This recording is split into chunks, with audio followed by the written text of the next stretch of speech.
skips does not walk. He skips. Across the lawn of the park, between the snack bar and the house, between the golf cart and whatever job Benson has handed him, the Yeti hops forward in a small, steady rhythm, both feet leaving the ground at the same time, over and over, the way a child skips on the way home from school.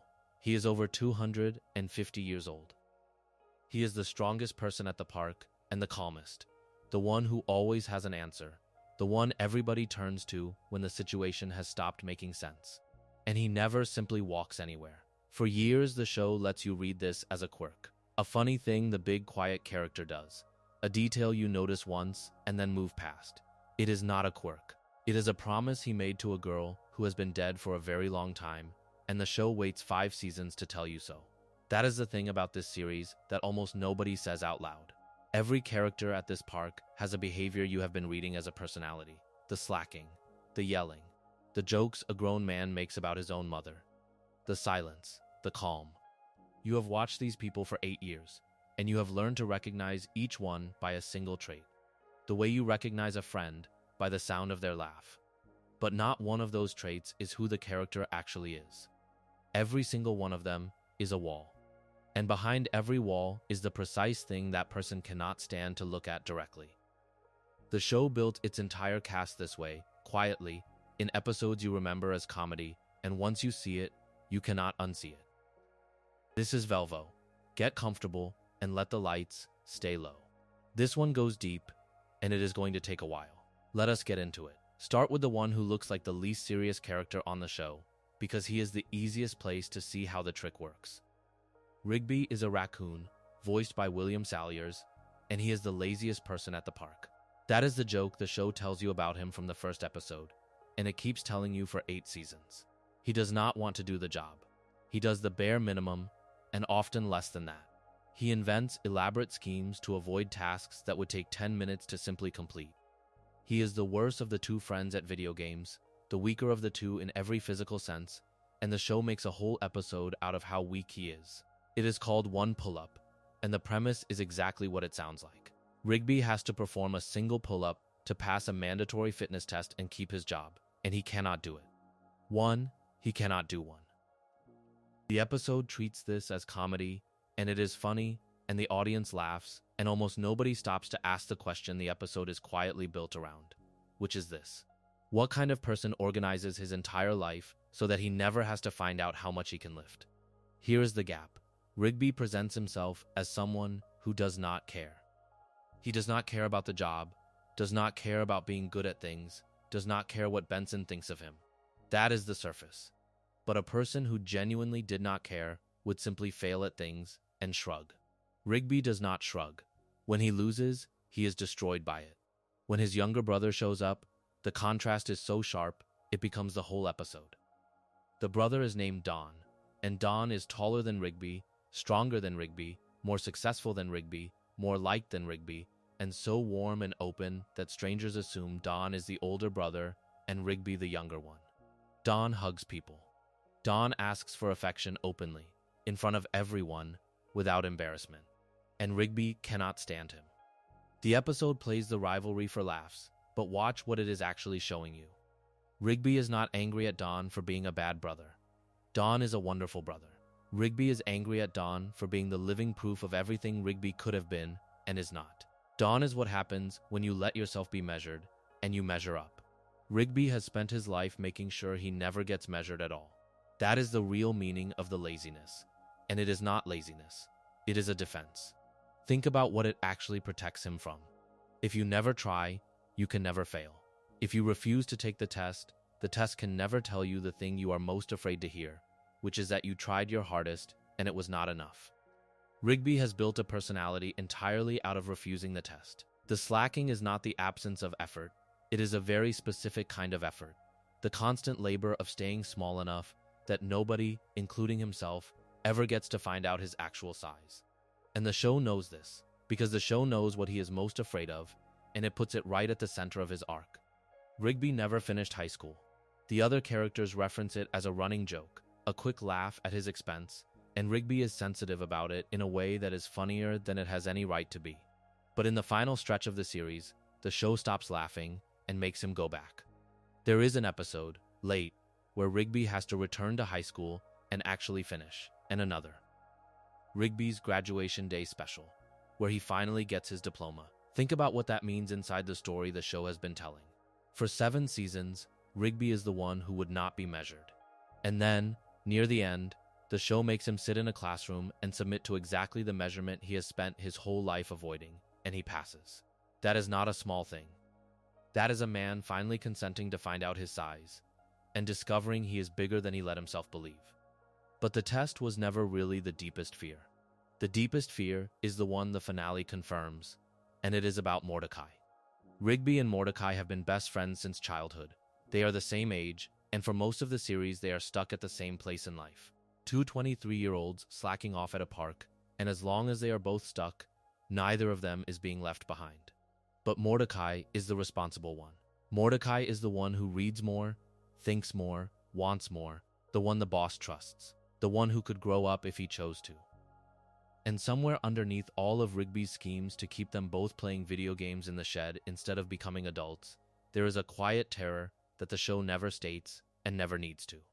The terror is that one day Mordecai will grow up and leave, and Rigby will be standing in the same spot, alone, having never learned how to be anyone without his best friend beside him. The laziness keeps them both in the shed. As long as nobody grows, nobody leaves. The finale resolves this with almost unbearable gentleness. Mordecai does grow up. He does leave the park. The two friends end up living entirely different lives in different cities. Decades pass, and the thing Rigby feared most actually happens. But by then, Rigby has done the work. He has graduated. He has married Eileen, the woman who waited years for him to become someone worth waiting for. He has children. He has become a person who can be left without being erased. And when the two old friends finally reunite, in their 50s, at a park reunion, they do the thing they used to do, the dumb sound they used to make together when they were young, and they laugh at how they used to be. They can laugh because the fear is over. Rigby found out his size. He was always afraid the answer would be nothing. The answer was a whole life. Hold that pattern in your mind, because the next character runs on the same engine, pointed in a slightly different direction, and he is the one the show is really about. Mordecai is a blue jay, voiced by the show's creator, J.G. Quintel. And Quintel has said in interviews that Mordecai is basically himself in his early 20s, the version of him that existed during his years at the California Institute of the Arts, hanging out with friends, getting into stupid situations, but taking it seriously enough that it mattered. That detail matters more than it first appears, because it means the character at the emotional center of this entire show is built out of one specific feeling. The feeling of being young and capable and standing in front of your own life without being sure you are brave enough to actually live it. On the surface, Mordecai is the sensible one. He is smarter than Rigby, more mature, more conscientious. He is the one who knows they should be working. He is the one Benson trusts. If Rigby's defense is refusing to be measured, Mordecai's looks like the opposite. Because Mordecai is willing to be measured, willing to try, willing to want things. But watch him closely across the seasons. In the area of his life the show cares about most, and a different pattern emerges. Mordecai's defining trait is not responsibility, it is hesitation. He is the one who never takes the shot. The clearest place to see this is the long, aching arc of Mordecai and Margaret. Margaret is a Robin, a waitress at the coffee shop the two friends go to constantly, and Mordecai is in love with her for years. Not a crush. Years. And here is the thing about those years. He almost never does anything about it. He plans to. He rehearses what he will say. He gets close to the moment and then something happens. Or nothing happens. Or he talks himself out of it. And the moment passes. And he goes home. And the next week he does it again.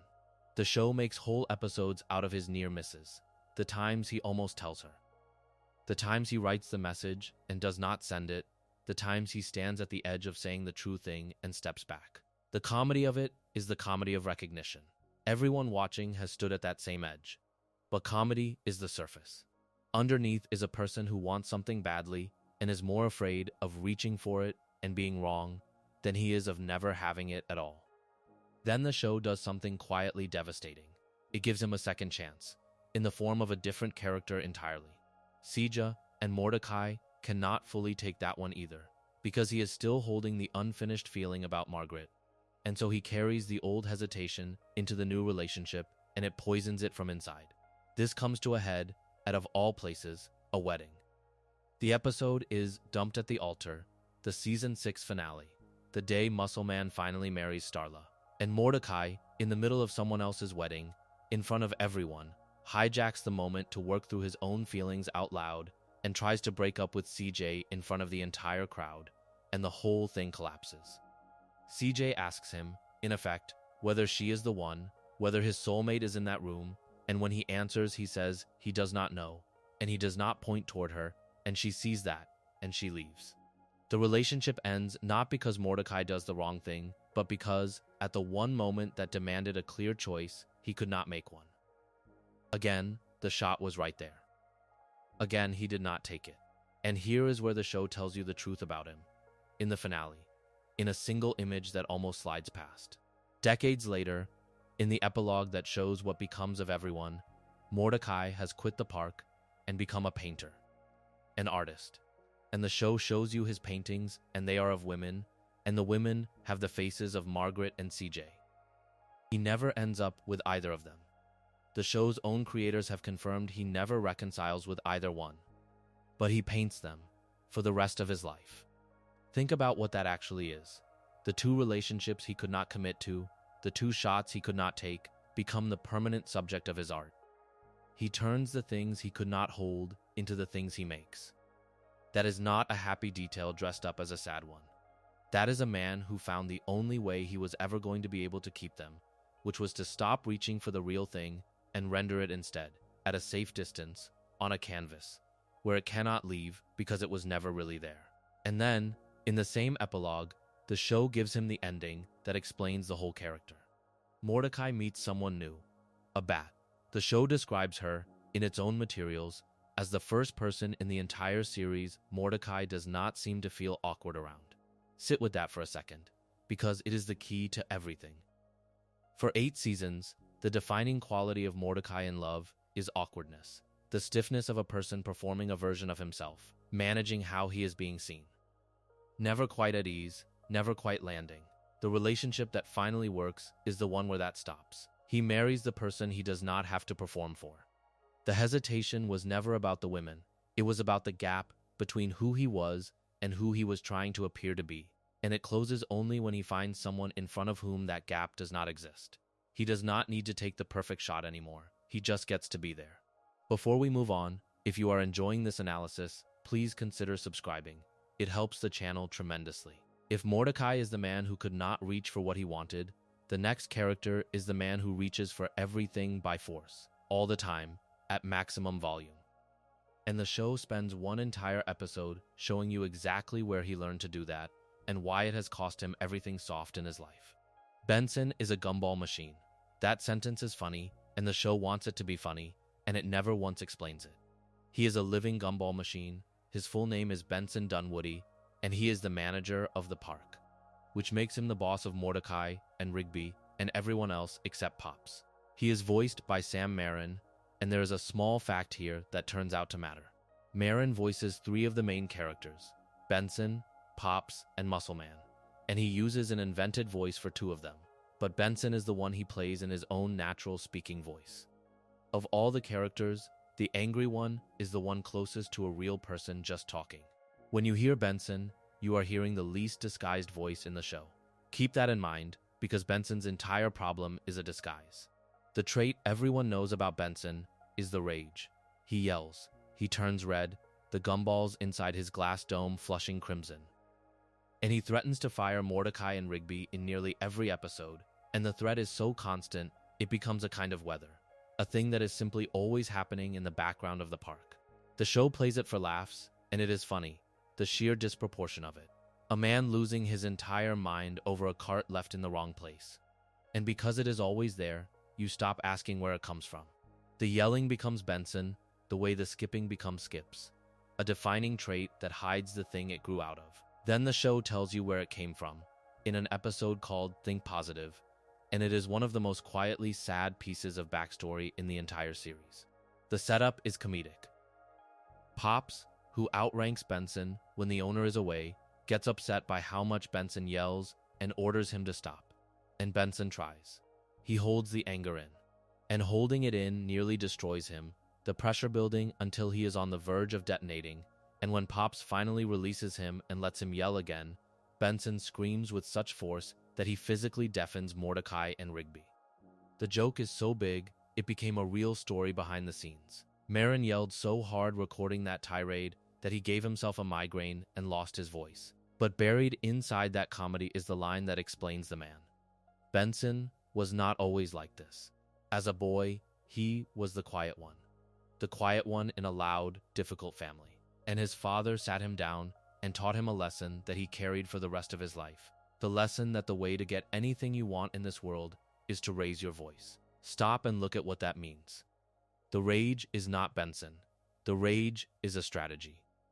It was installed in him by a parent as a survival tool in a household where the quiet child got nothing. He learned that volume equals control, that being loud is how you become a person who matters instead of a person who gets overlooked, and he believed it so completely that it became the only setting he has. The angriest character on the show is, underneath, the quiet kid who was told the quiet kid loses. Every time he turns red and screams.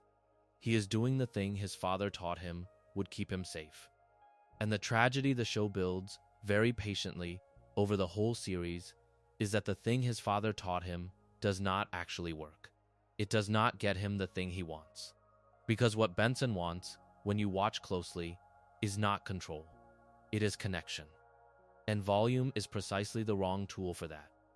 Watch how the show shows you his loneliness, because it does it in tiny, almost hidden moments, never as a speech.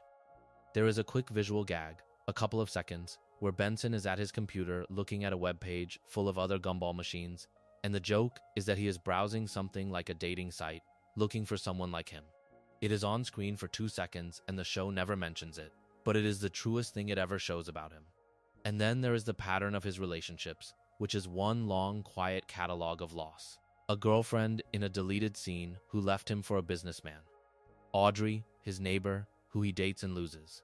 A woman named Natalia who turns out to be a spy and is eaten by a whale. Which is a joke, and is also, structurally, just another person Benson cared about, who is suddenly gone. And Pam, the scientist, the one who seems like she might really be it, and then the park is launched into space, and the distance is too much and she ends it. Gently, because she does not know if he is ever coming back. One after another, the loud man, alone, and here is the detail that, once you notice it, recolors every scene he is in. Benson does not live at the park. Everyone else does. Mordecai and Rigby live in the house. Pops lives in the house. Skips, Muscle Man, all of them, the park is their home and their world. Benson goes home to a one-bedroom apartment in the city, by himself. And from the window of that apartment, he can see the park. Think about that image. The man whose entire identity is this place, who has given it everything, who defines himself completely by the job, goes home alone every night to a small apartment and looks out the window at the only thing he loves. From the outside, from a distance, separated from it by glass. He is a gumball machine. He spends his whole life behind glass. The show made his body the same shape as his life. There was more to him once, and the show lets you see the edges of it. He used to have hair. He used to be in a band, a drummer, and there is an episode where he reunites with his old bandmates, and you glimpse a younger, looser Benson who had a whole other life before the park. He was on a game show once. He is, underneath the rage, a person who used to be many things and narrowed, over the years, into a man who yells at 2 slackers and goes home alone. The defense ate the person. The strategy his father gave him to win the world cost him most of the world instead, which is what makes his ending the most quietly earned redemption in the show, and the show is careful not to oversell it. In the finale's epilogue, after everything, Benson becomes the caretaker of Mr. Maillard, the old man who owns the park, in his final days. And when Maillard dies, he leaves Benson the park, not to his own son, who is gone by then, to Benson. Because Benson, in the end, was the one who was actually there, year after year, steadfast, dependable, the man who never left. And Benson gets back together with Pam. And they adopt a house full of cats and a pig. And Benson, the gumball machine who watched the park from behind glass for his whole life, finally lives inside the thing he loved, with someone, surrounded by animals, no longer alone, no longer needing to yell. Because for the first time, he has the connection that the volume was always a failed substitute for. The show does not give him a single grand moment. It just quietly stops making him scream. That is how you know he is finally safe. That is a man whose loud defense hit a quiet wound.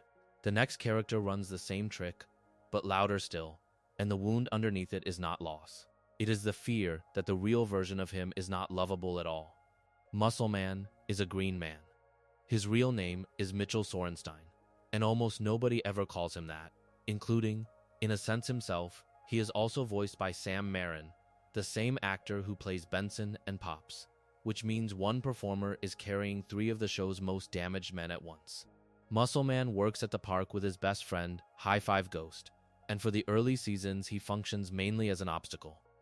A crude prankster who torments Mordecai and Rigby and is impossible to take seriously. And his single most famous trait is a joke. The joke. The one he makes constantly, the one that defines him, where anytime anyone mentions anything, Muscle Man responds by asking if you know who else does that thing, and the answer is always his mom. Most people remember this as a dumb running gag and move past it. Look at the structure of the joke, because the structure is the whole character. A standard insult of this kind is aimed outward, at the person you are talking to. You say the thing about their mother. It is an attack. Muscle Man's version is built backwards. He aims it at himself. The answer is always his own mom. He has taken the most common schoolyard insult in the world and turned the barrel around so it points at him. Every single time, he is the punchline. He is the one who takes the hit. And he does this dozens of times, hundreds of times, across 8 years, compulsively, as a reflex, as the foundation of his entire personality. Here is what the show is showing you, and it is easy to miss because the delivery is so loud and so dumb. This is a man who lands the joke about himself before anyone else can. That is what self-deprecation at that volume is. It is armor. If you are always the one making the joke at your own expense, then nobody else ever gets to, because you got there first. And the laugh becomes something you control instead of something that happens to you. The shirtless yelling, the gross out pranks, the relentless my mom jokes, the whole Muscle Man persona turned up to its loudest setting, all of it is a wall built around a person who learned, somewhere, that the safest way to be seen is to perform a version of yourself so big and so ridiculous that nobody ever gets close enough to the real one to hurt it. And the show proves this is what is happening, because it shows you what is behind the wall, and it shows you the exact moment the wall first cracked. It is the episode Muscle Woman, and the premise is that Starla, his girlfriend, has just dumped him. And Muscle Man falls apart completely. He cannot function, he cannot work, he is a wreck. And the reason she gives for leaving him, the thing the entire episode turns on, is that he cannot express himself. He cannot say what he feels. The loudest man at the park, the one who never stops talking, cannot say a single true and tender thing out loud, and it costs him the person he loves. Think about that gap. The volume and the silence are the same thing. He talks constantly precisely so that he never has to say anything real. The performance is not the opposite of his emotional blockage. It is the form his emotional blockage takes. And then the show does the cruelest and most honest thing it could possibly do with this character. It tests whether the real man underneath is lovable, and it gives you an answer you might not expect. The episode is the end of Muscle Man, and in it, Muscle Man decides he is finally ready to grow up, to put down the persona, to become a serious adult, plain ordinary Mitch Sorenstein, and to propose to Starla as that new, mature man. He sheds the whole Muscle Man identity. He does it for her, as a gift, the way you are supposed to. And Starla turns him down. She refuses the proposal. Not because she does not love him, but because the man proposing is not the man she fell in love with. She fell in love with Muscle Man, the loud one, the ridiculous one. And she only agrees to marry him when he promises to stay exactly who he was, to never change, to keep the persona forever. Sit with what that does to the reading of this character. Muscle Man spends the whole series hiding behind a performance because, somewhere deep down, he is afraid the real Mitch is not enough, not lovable, not worth keeping. And then, the one time he sets the performance down and offers the world the real man, the person he loves most, looks at the real man and hands the performance back to him and says she wants that one instead. The show could have used this moment to teach him that he was lovable all along underneath. It does the opposite. It tells him that the costume is the thing that is loved, that the version of him that gets to be happy is the version with the wall still up. And he accepts. He marries Starla as Muscle Man, not as Mitch. And they have a house full of children who take their shirts off and yell exactly like him, the persona reproducing itself into the next generation. It is a happy ending. It is also, if you look at it directly, the story of a man who never gets to find out whether he would have been loved as himself, because the one person who could have told him chose the mask. There is one more piece, and the show is honest about it too, because for years, the My Mom jokes carry an unspoken assumption in the minds of a lot of viewers. The assumption that the mother must be a sore subject, maybe even gone. The show does not let you have that easy reading. His mother is alive. She appears. She shows up at the park. She comes to the wedding. She is a real living presence in his life. A woman who likes to scare her own kids with a monster costume on Halloween. She does not die until decades later, by the time of the final reunion. So the jokes are not grief. They are something stranger and sadder than grief. They are a man taking the one relationship that is solid and warm and intact in his life, his living mother, and using it as raw material to point a weapon at himself, over and over. Because turning the joke inward is the only way he knows how to keep anyone at a distance. He weaponizes the one good thing he has against himself to stay safe. That is not a punchline. That is a habit. And the show lets it sit there, unremarked, for 8 years. Before we move on, if you are enjoying this analysis, please consider subscribing. It helps the channel tremendously. The last few characters have all been people hiding behind something loud. The next one is the opposite. He hides behind nothing at all, behind silence, behind being so quiet that the show itself almost forgot to give him an inside, and that turns out to be its own kind of tragedy. High Five Ghost is a ghost with a hand growing out of the top of his head. The hand is permanently raised, ready to give a high five, which is where the name comes from. He is Muscle Man's best friend, the way Rigby is Mordecai's, the quieter half of a duo. And for the first 3 seasons of the show, he barely speaks at all. He is voiced by Jeff Bennett for a single episode, and then by Quintel himself from the 2nd season on, and the show only slowly, over years, lets him talk more, lets him become a real character instead of a fixture.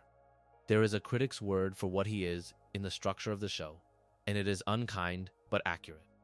He is the most underused main character on the series, the sidekick of a sidekick.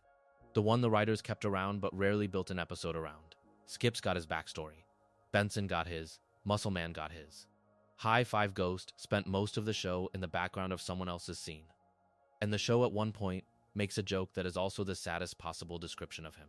There is an episode where scientists are studying the park crew, examining each one of them, and one of the scientists remarks that High Five Ghost is the only member of the staff with no issues at all. No problems. Nothing wrong with him. On the surface, it is a throwaway line. But think about what it means in a show where every single character is defined by a hidden wound. To be the one with no issues is not to be healthy. It is to be the one nobody looked at closely enough to find anything. The other characters have problems because the show went into them. High Five Ghost has no problems because the show, for most of its run, stayed on the outside. The blankness everyone reads as contentment is just the absence of attention. But there is a thing the show does notice about him, and once you see it, you cannot look away from it. High Five Ghost is a ghost, and the show never explains how that happened. It never says whether being a ghost means he was once a person who died. It just lets him be a ghost, the way it lets Benson be a gumball machine, without comment. Except for this. Whenever death comes up around him, whenever the subject of dying enters the room, High Five Ghost goes quiet and visibly uncomfortable. The most easygoing, agreeable, smiling character on the show flinches at exactly one topic. The one topic that might be his own origin. The show never spells it out. It does not have to. A ghost who cannot talk about death is a person carrying around the one fact about himself he will not look at. The cheerful blankness has a single crack in it, and the crack is shaped exactly like the question of what he is. And then, in the one episode that finally treats him as the main character, the show reveals the whole soul it spent years not showing you, and it does it through patience. The episode is the postcard. Years before the events of the show, High Five Ghost met a human woman named Celia at a coffee shop, and they connected instantly. Two quiet people who liked the same quiet things, the same slow music, the same calm corners of the world. And then she had to leave, to go back to Prague to finish her studies. And they made an arrangement to stay in touch that is so strange and so revealing it tells you everything about him. They did not exchange phone numbers. He does not even own a phone. They agreed that she would send him a postcard. In 4 years. And then they parted, and he waited. 4 years. The quietest character on the show, the one with no issues, the one the writers kept in the background, spent 4 years waiting for a single piece of paper from a person he met once. And when the postcard finally arrives, it is damaged, the writing smudged and impossible to read, the address where he is supposed to meet her impossible to make out. And he does not give up. He gets his brother to help him decode the ruined card, fighting to read the smudged ink, working to find where she is. And when even that fails, he goes back to the only place he knows, the coffee shop where they first met, on the chance that she might be there too. The character the show treated as having no inner life turns out to have been holding, in silence, for 4 years, the most patient and devoted love on the entire show. The blankness was never blankness. It was a man waiting, quietly, asking nobody for anything, keeping a promise that most people would have let go of after a month. And this is why the finale gives him what it gives him, and why it lands harder than its small amount of screen time should allow. In the epilogue, after the universe has been saved, the show checks in on what becomes of everyone. And High Five Ghost gets one of the most purely happy endings of anyone. He and Celia marry. They become a touring DJ duo, traveling the world together, playing the slow electronic music they both loved from the start, and they have a child. The most overlooked character on the show ends up with the least complicated joy. And there is something almost like an apology in that. The show spent 8 years leaving him in the background, and at the very end, it steps forward and gives the quiet one, the patient one, the one who waited 4 years on a ruined postcard, exactly the thing he was waiting for. It is the show, finally, late, noticing him. And noticing turns out to be the only thing he ever needed. Before we move on, if you are enjoying this analysis, please consider subscribing. It helps the channel tremendously. Now move from the people who work at the park to the people who orbit it, the ones the show uses to hold up a mirror to its main characters. Because 2 of them carry dark theories of their own, and the first one is the most literal externalization of an inner state the show ever attempts. CJ is a cloud. Not a person who is cloudy, not a metaphor for a cloud. She is, physically, a humanoid made of cloud. And that design choice is the entire character if you let yourself notice it. She is voiced by Linda Cardellini, and she becomes Mordecai's girlfriend in the later seasons. The second great relationship of his life after Margaret. And what the show does with her body is one of its smartest pieces of visual writing. When CJ is calm, she looks like an ordinary person with soft, pale, cloud-like hair. When CJ gets angry, or hurt, or overwhelmed, she transforms. Her hair darkens and swells, her form expands, and she becomes a storm, a literal thunderhead, lightning and rain and roiling gray, towering and loud and impossible to ignore. Her emotions are not described. They are weather. You can see them coming across the sky. Think about what it means to build a character this way and then to put her in a relationship with Mordecai, the man whose entire problem is that he cannot be straight about what he feels. CJ is the opposite of him in the most fundamental way the show can express. Mordecai hides his feelings until they curdle. CJ cannot hide hers at all.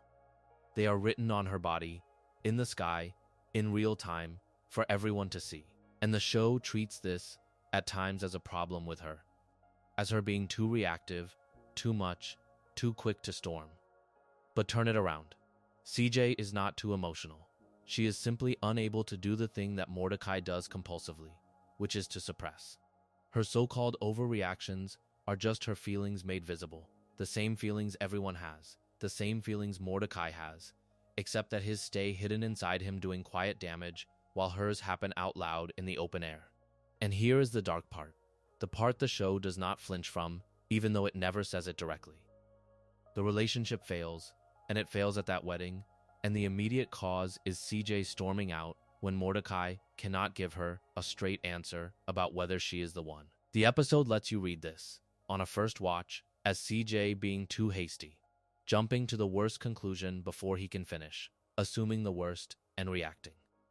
But watch it again knowing the whole arc, and a different thing is true. CJ reacted correctly. She read the situation perfectly. He could not point at her. He did not know if his soulmate was in the room. She saw the truth instantly, because she is built to feel things in real time and respond to them honestly, and the truth was that he was still carrying Margaret, and she was right to leave. The character the show frames as the storm was, in that moment, the only one in the room seeing clearly. Her emotions were not the problem. Her emotions were a more accurate instrument than his silence ever was. The girl made of Weather was reading the pressure in the room better than anyone, because that is what Weather does. She does not get a happy ending with him, and the show's creators confirm they never reconcile. She becomes, instead, one of the faces in his paintings, one of the women he could only hold by rendering. And there is a quiet cruelty in that final placement, because the most emotionally honest character in Mordecai's life ends up frozen on a canvas, made permanent and silent and still, by a man whose whole nature was to prefer the safe, motionless image of a feeling to the living, changing, stormy reality of one. He turned the storm into a painting. You cannot get rained on by a painting. That was always the appeal. The other character, who orbits the park, carries the opposite trait, and her dark theory is the hardest one in the show to settle. Because the show itself never fully decides whether what she does is devotion or self-erasure. Eileen is a mole, small, bespectacled, gentle, and she works as a waitress at the coffee shop alongside Margaret. She is voiced by Minty Lewis, and there is a fact here that gives her a strange double life inside the show. Minty Lewis was not only a voice on the series. She was a writer and storyboard artist on it, one of the people in the room actually shaping these characters and their inner lives. So the one love interest who is written, in a sense, from the inside, by a person building the show from within, is Eileen. Keep that in your mind, because it gives a particular weight to what the show does with her. Eileen is in love with Rigby. She makes it obvious. She does not play games about it, does not hide it the way Mordecai hides everything. She likes him, openly, and she shows it, and for a long, long time, Rigby does not just fail to return it, he actively dismisses her, finds her annoying, brushes her off, treats her affection as a nuisance to be managed. And she keeps waiting. That is the surface story, and on the surface it can read as sweet, the patient woman whose love is finally rewarded. But look at the actual shape of it, and it gets more complicated and more honest. Eileen is, by most measures, the most accomplished of the show's love interests. She is smart. She is capable. She graduates from college. There is an episode where her graduation from college happens at the same time that Rigby, who never finished high school, finally earns his diploma, and the show puts those two facts side by side on purpose. The woman completing a degree next to the man completing the bare minimum, and lets you feel the distance between them. So here is the gap the show is honest about. Eileen, who is capable and intelligent and finishing college, ties her heart for years to a man who treats her as an irritation and cannot perform a single pull-up, and the relationship only becomes possible at all once Rigby finally grows up enough to deserve her. Which means the years of waiting were a bet, not on the Rigby who existed, but on a Rigby who did not exist yet. A better version of him that might one day arrive. She loved his potential. She loved the person he could become if he ever did the work. And the show lets that be genuinely uncertain in its meaning. Is that the highest form of love, to see who someone could be and to wait faithfully for them to get there? Or is it a kind of disappearance, a capable person dimming herself for years, accepting being treated as annoying, on the gamble that the object of her patience will eventually become worthy of it? The show does not answer. It simply lets the bet pay off. Rigby does the work. He graduates. He grows. And Eileen, in the end, gets the version of him she was waiting for, and they marry, and they build a life. The wager came in, but the show is too honest to pretend the wager was not a wager, and that is why Eileen is more than the simple nice girl she first appears to be. She is the show's quietest study of how much of yourself it is acceptable to spend on the belief that someone will rise to meet you. She spent a great deal. It worked out. The show lets you decide, as you drift, whether the fact that it worked out makes the spending wise or just lucky. Before we move on, if you are enjoying this analysis, please consider subscribing. It helps the channel tremendously. And now, the one this whole video has been walking toward. The character whose small behavioral quirk opened it, the Yeti who never walks. Because every wall this show builds, every defense, every loud joke and quiet silence is a way of not looking at a loss. And Skips is the one who lost the most, and the longest ago, and who has been not looking at it for over 200 years. Start with the name, because the name is the whole tragedy compressed into one word. He is called Skips because he skips. But that was not always his name. His name, originally, was Walks. And the show makes you wait until the 5th season to learn how Walks became Skips in an episode called Skips' Story, which aired in April of 2014 as a half-hour special, and which is one of the highest-rated episodes the series ever produced. And the reason it is so highly rated is that it takes the calmest, most unshakable character on the show and shows you the wound he was built to cover. The episode opens with the simplest possible setup. Mordecai and Rigby are working with Skips, and they start asking him about his immortality, the way you would ask anyone about a cool superpower, making the obvious jokes about how great it must be to live forever. And Skips tells them they have it wrong. He tells them they will not want to hear the real story. They insist. And so he tells them, and the show takes you back more than a century and a half to when Skips was young, when he was Walks, a high schooler, and when there was a girl. Her name was Desdemona, and everyone called her Mona, and Walks loved her. The show is careful and patient here in a way it almost never is, letting the romance actually breathe, letting you see two young people falling for each other. Walks back then was not calm. He was loud and a little arrogant, the kind of young man who gets into fights, and Mona was the one who softened him, who encouraged him to be gentler, to stop being a bully, to become someone better than he was. And the thing they did together, the thing that became their thing, was that they skipped. They would skip together, side by side, all over the place, for no reason except the joy of it. And one day Mona, teasing him about his name, suggested that since they were always skipping, maybe he should be called Skips. It was a joke. It was a sweet, throwaway, in-love kind of joke between two kids. Remember that, because it becomes the saddest sentence in the show. There was a threat hanging over Walks, a creature called Clorgbane, a destroyer who returns to the world on a long cycle, and the Guardians of Eternal Youth wanted Walks to be the one to fight him. And at first, this pulled the young couple apart, the looming duty getting between them, until Walks decided to put the fight aside and just be with Mona, and they went back to their dates, and their skipping, and their ordinary perfect days. And then came the prom. And at the prom, Clorgbane finally came for him, and the fight could no longer be avoided, and Mona, who had always wanted him to stop fighting, looked at this thing, this destroyer, this bully of bullies, and told him it was all right, that this one he had to fight. And they fought, and in the middle of it, the ceiling of the hall gave way, and a great slab of it came loose and fell, falling directly toward Walks, and in the instant before it landed, Mona pushed him out of the way. And it fell on her instead. The show, which is a children's program on a basic cable network, handles this exactly as carefully as it has to, cutting away at the last second, not showing you the thing itself. But it does not soften what it means. Mona is gone. She died saving him, in his place, the way she had spent their whole relationship trying to make him into someone gentler and safer, and her final act was to take the blow that was meant for him. And Walks, freed by her sacrifice, defeated Clorgbane, sent the destroyer hurtling away. He won the fight. He won it at the cost of the only thing that made the fight worth winning. And when it was over, when he went back to where she had been, all that was left was a necklace he had given her. Now hold the two halves of this together, because this is where the dark theory of Skips lives.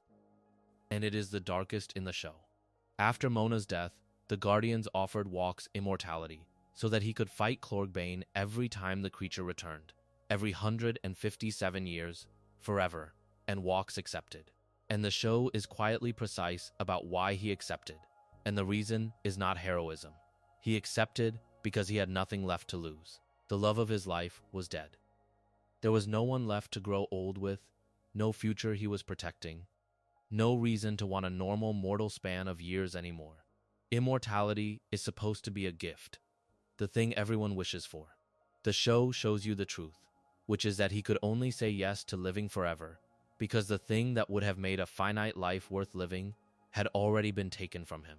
He did not choose immortality because he wanted more life. He chose it because he no longer cared what happened to the life he had. The gift is a sentence, and he agreed to it the night he stopped having anything to protect. And then he changed his name. He took Mona's joke, the sweet teasing thing she said about how they were always skipping, and he made it his name for the rest of eternity. He became Skips, and he vowed that he would never walk again, that he would skip everywhere, forever, in her memory, so that every single time he crossed a room for the rest of all the centuries he would live, he would be doing the thing they used to do together, keeping the motion of their happiest days alive in his own body long after everyone who remembered Mona was dust. That is what the skipping is. That is the quirk. The detail you laughed at, the funny thing the big silent character does, the hop across the lawn between the snack bar and the house. It is a memorial. It is a man performing a dead girl's joke as a daily act of devotion for 200 years. In a world where no one else even knows her name, he turned his grief into a gate. He walks through his endless life on the rhythm of the only person he ever loved.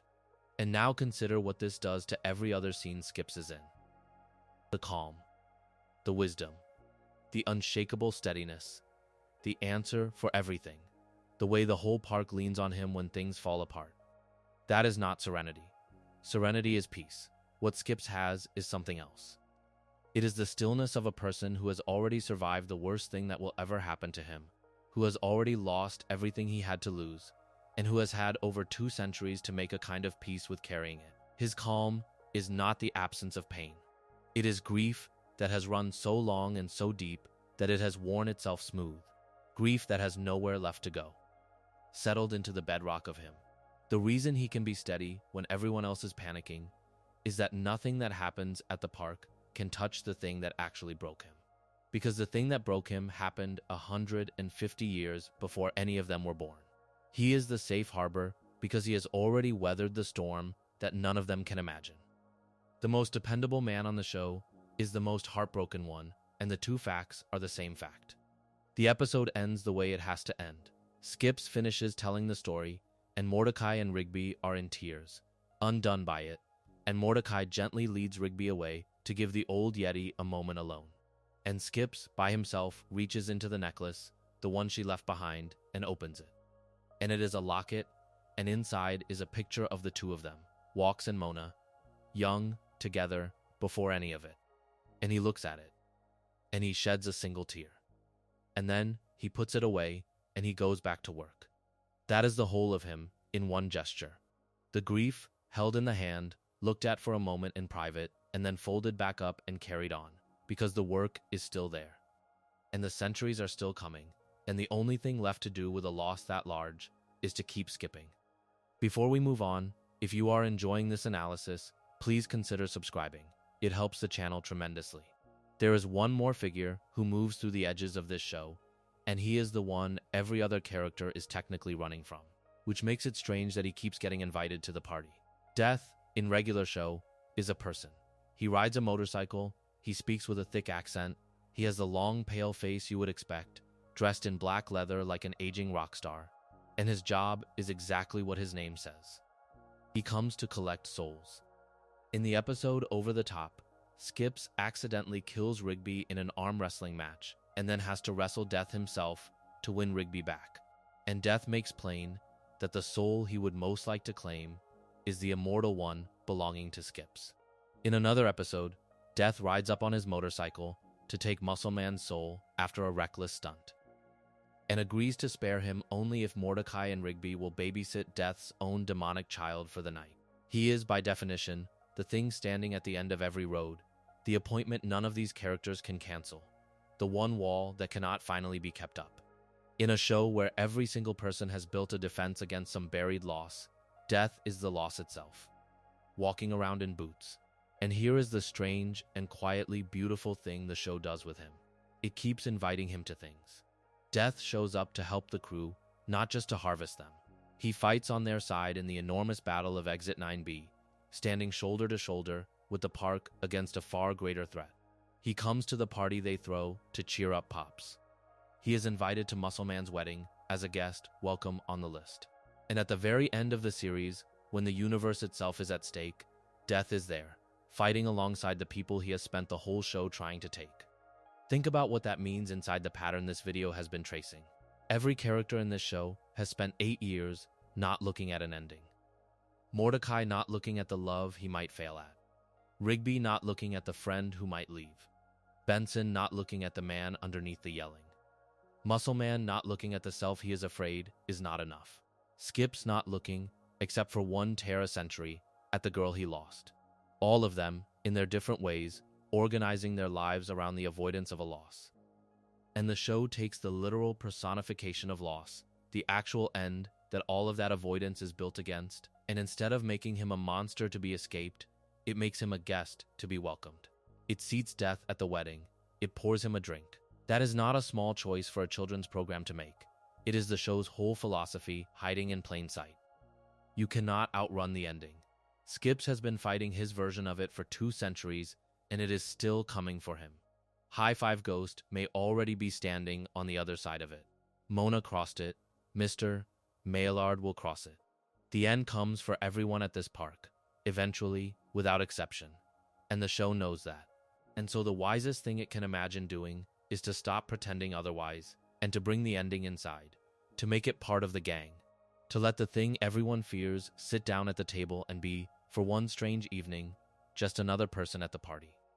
Death at the wedding is the answer to every wall in the show. The walls are all built to keep the ending out. And the show, quietly, in the form of a guy on a motorcycle, says that the healthier thing is to let it in. Which brings us, finally, to the 2 characters at the absolute center of all of this, a father and a son, and to the single heaviest secret anyone in this show is carrying. Mr. Maillard owns the park. He is an old man, elderly and impatient, and for most of the series, fairly shallow. A businessman who cares about results and forgets the names of the people who get them for him. He is voiced by David Ogden Stiers, a true veteran of the craft, and there is a detail here that gives every one of his scenes a weight the show could not have intended at the time. Regular Show was his final recurring voice role. He died in March of 2018, a little over a year after the series ended. The old man who owns the park was in real life an old man near the end of his own long career, and the show happens to be, in its final act, entirely about a father preparing to lose a son. The art and the life run alongside each other in a way that is almost too much. For a long time, Maillard's defining trait is a joke, and the joke is at Benson's expense. He cannot remember Benson's name. He calls him beanbag, ball bucket, a dozen wrong things, never the right one, and the gag runs for seasons. It is funny, the casual disrespect of it, the way the man who owns everything cannot be bothered to learn the name of the man who keeps it all running. And it functions, in the architecture of the show, exactly like every other defining trait we have looked at. It is a surface. It is a wall. Because the real Mr. Maillard, the man underneath the forgetfulness and the impatience, is carrying the heaviest thing anyone in this show carries, and the show does not reveal the full shape of it until almost the very end. His son is Pops. And in the final season, in an episode called The Ice Tape, the show finally tells you the truth about how that came to be. Maillard is not Pops's biological father. He found Pops as a baby during an expedition, and he adopted him, and he raised him as his own. But that is not the heavy part. The heavy part is the rest of it. Maillard found that baby knowing, or coming to know, what the baby was. He knew that this child was not an ordinary child, that this gentle creature was born for a purpose. That one day, Pops would have to leave and fulfill a destiny that the father could not follow him into and could not protect him from. And he raised him anyway. He took the baby home knowing how the story ended, and he kept the truth from him, kept him soft and happy and innocent, kept him safe, deliberately, for as long as he possibly could. Until the moment he had always told himself he was waiting for. He gave his son a whole gentle life as a kind of gift, every ordinary happy day of it stolen back from a fate that was always waiting at the end of the road. Think about what it is to be that father, to love a child every single day while knowing the day is coming when you will have to hand him over to the thing he was made for, and that you will outlive him, and that there is nothing you can do to stop any of it. The shallowness, the forgetting of names, the impatience, the businessman's hard shell, all of it reads completely differently once you know what is underneath. This is a man who built a wall so high that he forgot the names of the people closest to his employees, because the one thing he could not afford to feel the one soft place he could not let himself near, was the knowledge of what was going to happen to his boy. The defense had to be enormous, because the wound it was covering was the largest one in the show. He was raising a son to die and loving him the whole time, and there is no costume large enough to make that bearable. So he wore the biggest one he had. And the show confirms all of it, gently, in the finale. Pops does fulfill his destiny. He does leave. He does not come back. And when the crew returns home from space, after everything, Mordecai notices the old man standing alone, looking up at the sky, and the old man is crying. A single tear for his late son, the one he raised knowing this, was where it led.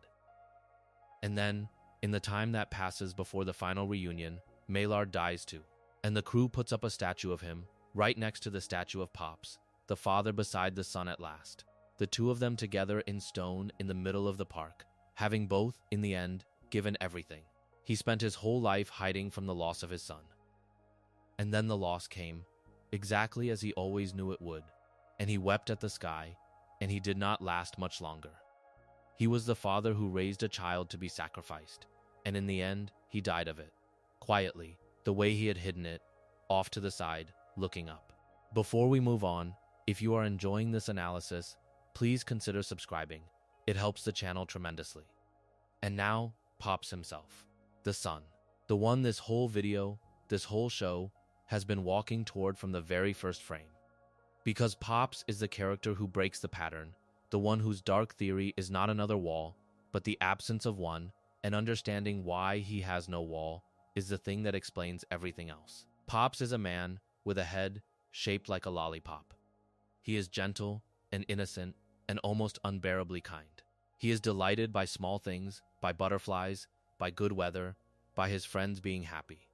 He speaks in a soft, high, old-fashioned voice, and he calls the things he loves a good show, and he is, for most of the series, the least capable adult at the park. He is the one who needs to be protected. He is the one who needs to be cheered up. There is an entire episode built around the crew trying to lift his spirits when he is sad. He does not yell like Benson, or scheme like Rigby, or perform like Muscle Man. He has no defense, no wall, no buried wound that the show is hiding behind a quirk. He is exactly what he appears to be, all the way through, and for most of the series this looks like the show's way of saying that Pops is simple. Childlike, a sweet, slightly useless old man who is along for the ride.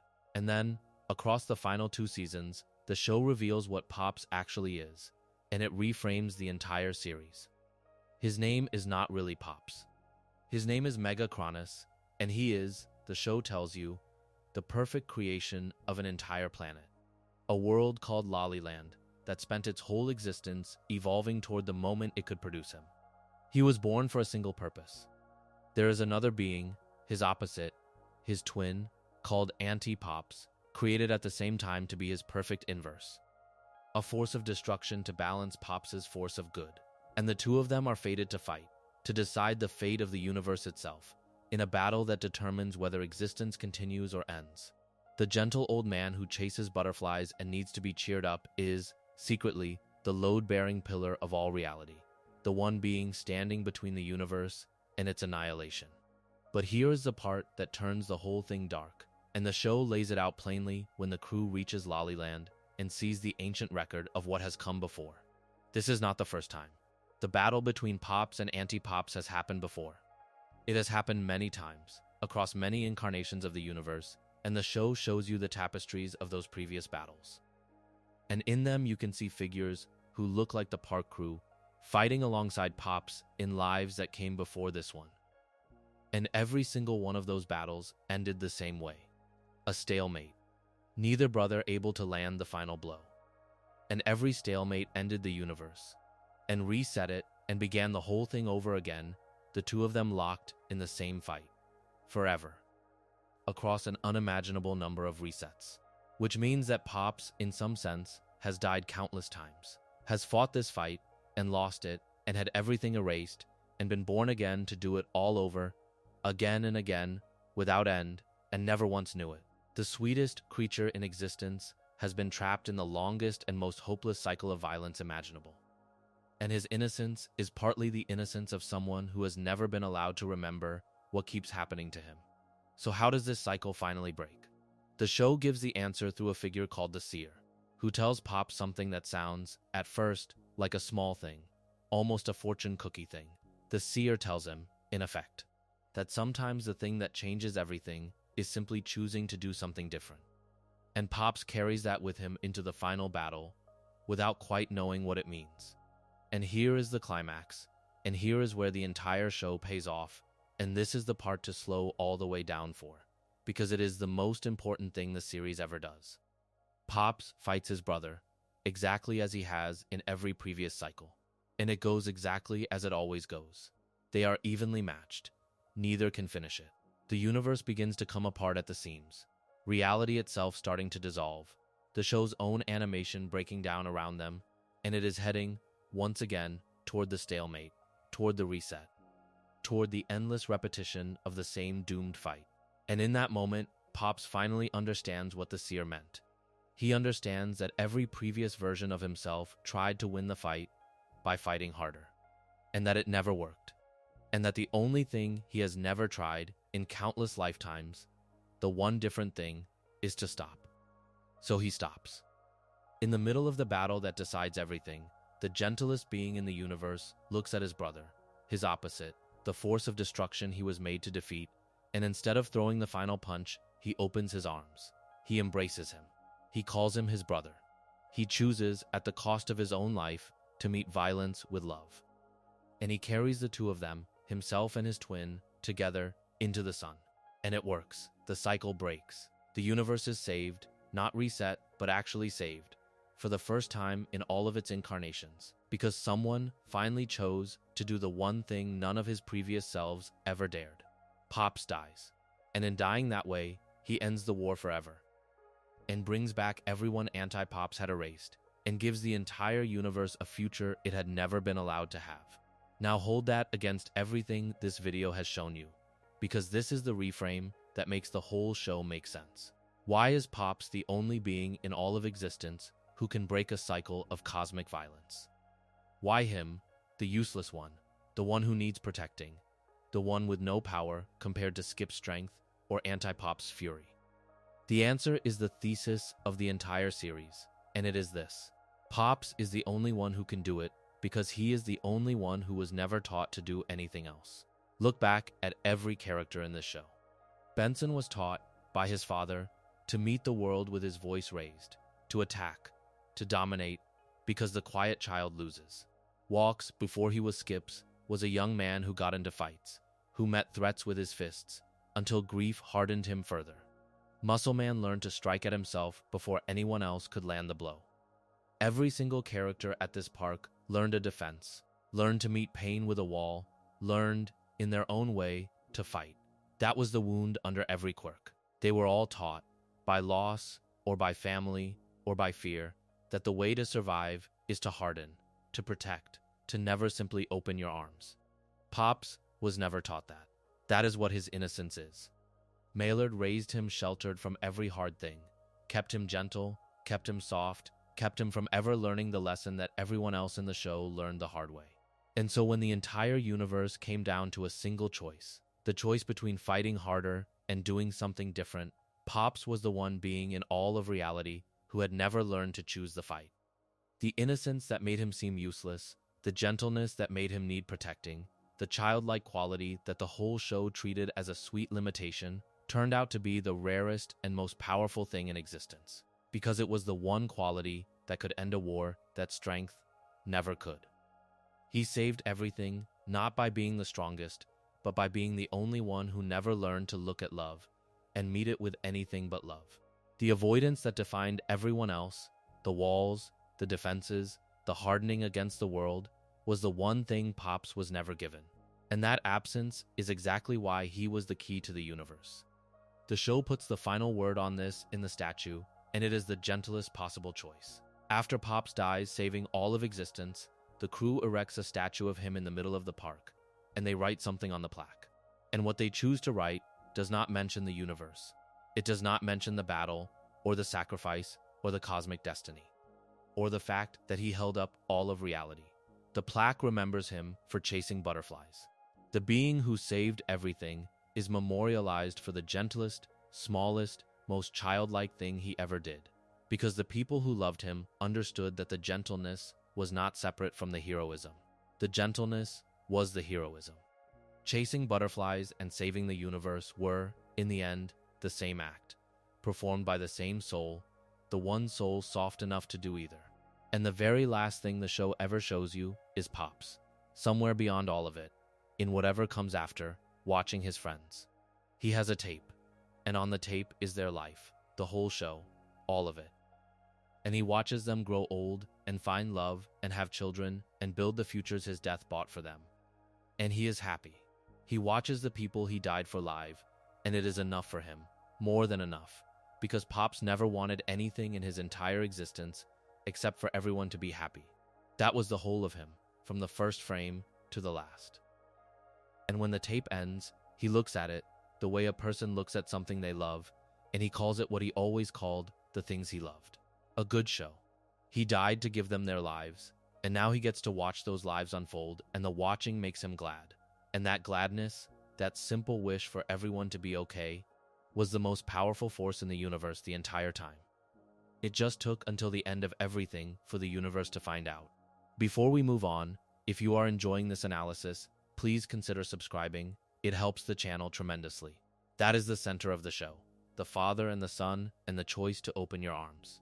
But the pattern Pops completes runs through every corner of the series. And there are a few corners we have not yet stood in, and they look different now that you know what you are looking at.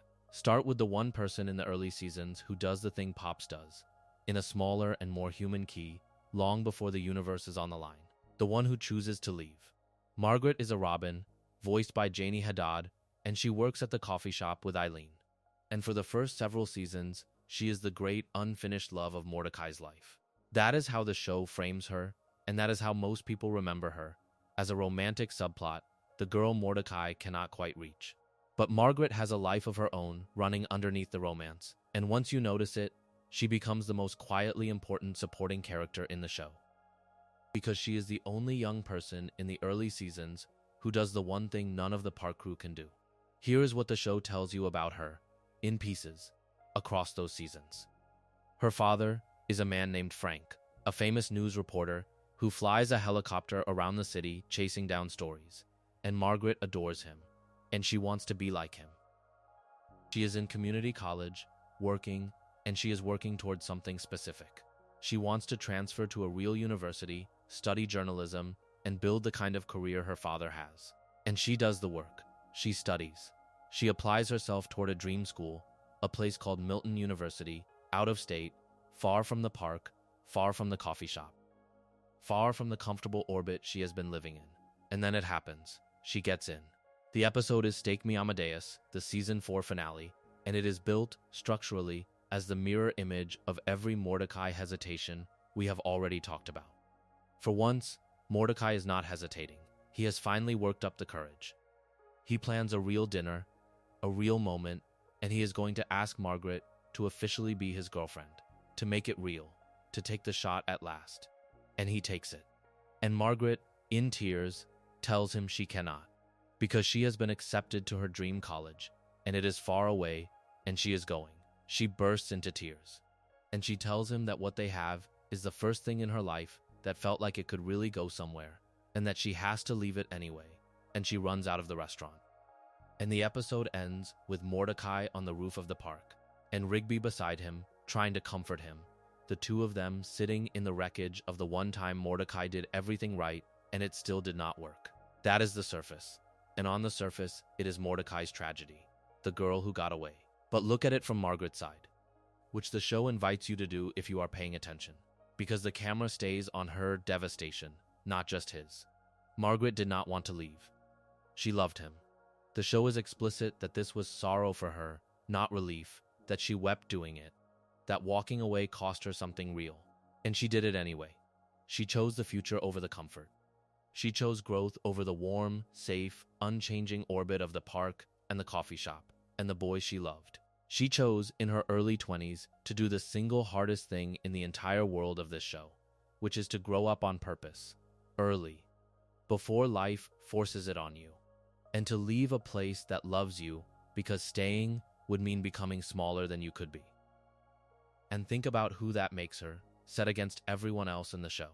Margaret is exactly what Rigby is terrified of. She is the proof, planted early in the series, that leaving is survivable. Every character at the park has organized their life around not leaving, not growing, not changing, staying in the holding pattern where time barely moves and nobody has to find out who they would be on the outside.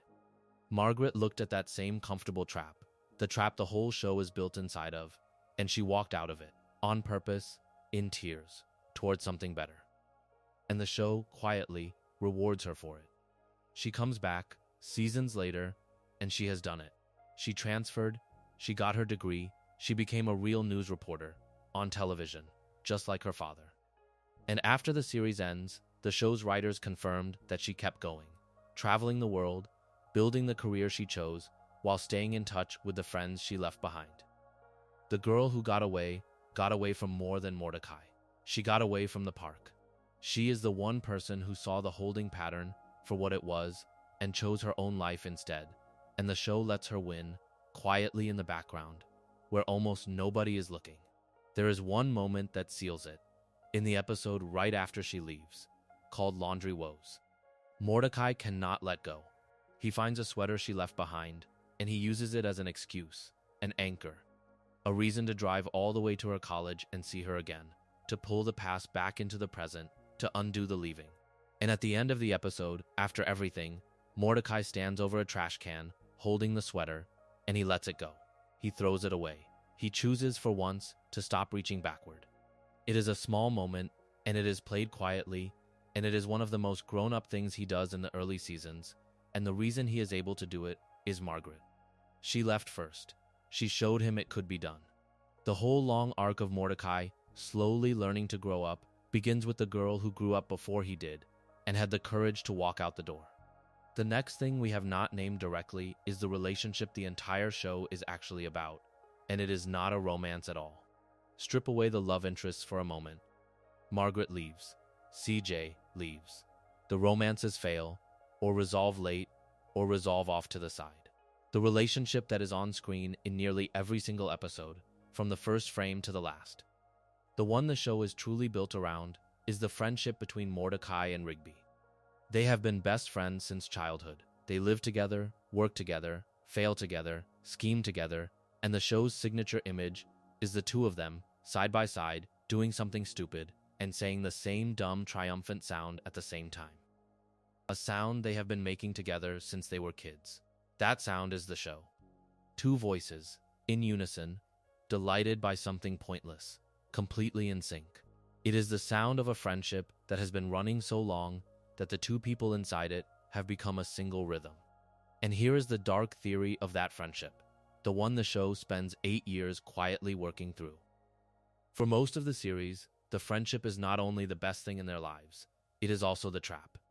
Because as long as Mordecai and Rigby have each other, exactly as they are, two 23-year-olds playing video games in the shed, neither one of them ever has to grow up, and neither one ever has to be alone. The friendship keeps them both in the holding pattern. They are two anchors holding each other in the same spot. Every scheme to avoid work is also, underneath, a scheme to keep things exactly as they are, to keep them both young, to keep the shed full, to make sure the moment never arrives when one of them moves forward and the other gets left behind. The thing they love most is also the thing keeping them both stuck.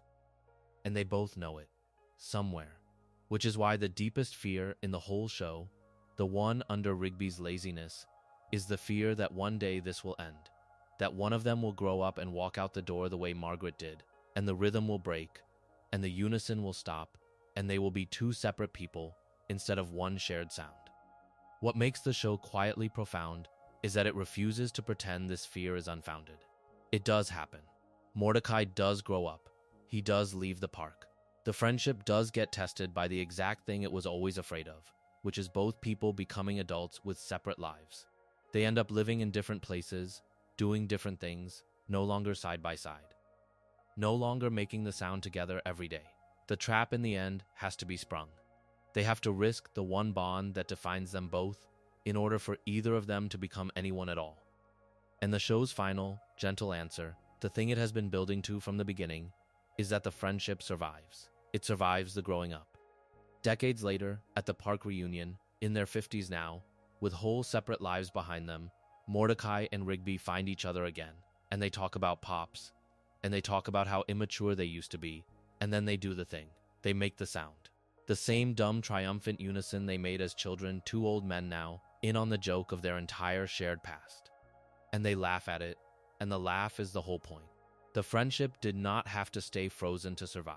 It did not have to keep them both stuck in the shed forever. It could let them grow up, let them leave, let them live whole separate lives, and still be there, intact, decades later, waiting to be picked back up like an instrument the two of them have never actually forgotten how to play. The fear was that growing apart would destroy the thing. The truth was that the thing was strong enough to be set down and grown out of and come back to. That is the most hopeful idea in the entire series, and the show trusts you to feel it rather than telling you to, in the form of two old friends making a stupid noise at a party and meaning everything by it. All of these people, every one of them, the slackers and the yeller and the prankster and the immortal and the gentle one, are gathered in a single place, and the place itself is the last piece of the puzzle, because the park is not what it appears to be either. On paper, the park is a job. Mordecai and Rigby are groundskeepers. Benson is their manager. There is grass to mow, and trash to collect, and tasks to complete. But watch the show for any length of time, and notice how little actual work ever happens.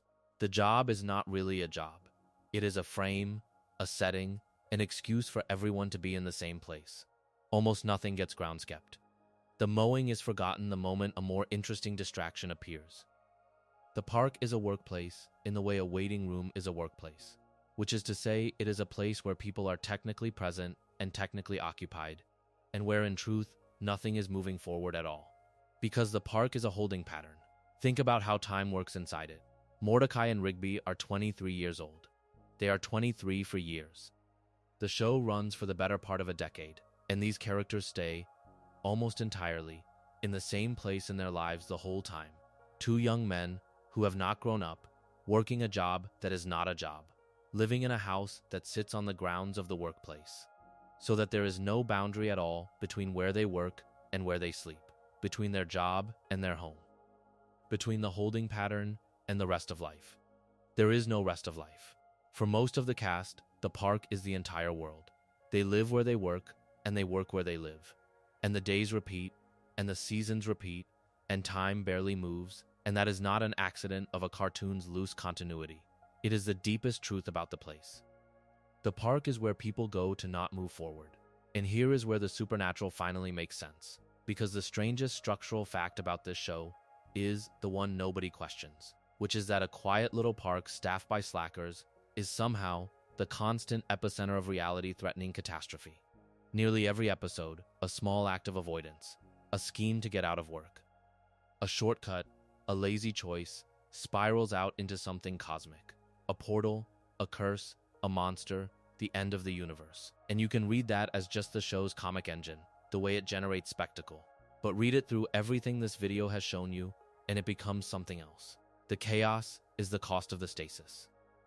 The universe keeps cracking open around the park, precisely because the park is a place so committed to standing still that reality itself has to keep violently intervening to make something, anything happen.